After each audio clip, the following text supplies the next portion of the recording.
இதுலேருந்து நம்ம இவிஎஸ்லேருந்து question answers தான் நம்ம கேட்க போகிறோம். வாங்க கேட்கலாம். அவள் கரெக்டாக ஆன்சர் பண்ணுறாங்களா நீங்களும் பாருங்க. What to you see in the sky at night? Stars, moon. Correct. What are the four direction? East, west, north, south. Good. Who was the first man to step on the moon? Neil Armstrong was to step on the moon. Okay. Okay, இப்போ நம்ம detail கேட்கலாம். கரெக்டாக சொல்லலாம் பார்க்கலாம். ஒரு simple detail தான் நினைக்கிறேன். அவள் சொல்கிறாளான்னு பார்க்கலாம். Question, right national symbols in India.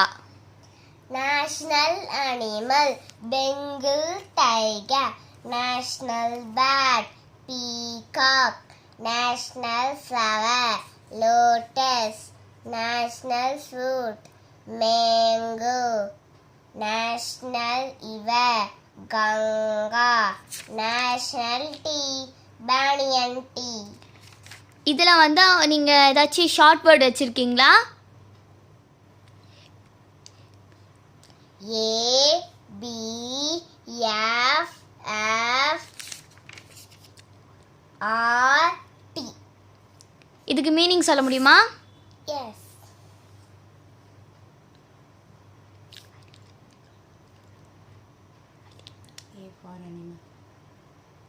A for animal, B for bird, F for flower, F for fruit, R for river, T for tea. Thank you. Bye. See you. Like பண்ணுங்கள், share பண்ணுங்கள், subscribe பண்ணுங்கள். இதே மாதிரி உங்களுக்கு video வேணும்னா சேனலை subscribe பண்ணிட்டு கூட இருக்க பெல்லை அழுத்தம் வந்துடாதீங்க. தேங்க்யூ. Bye. See you.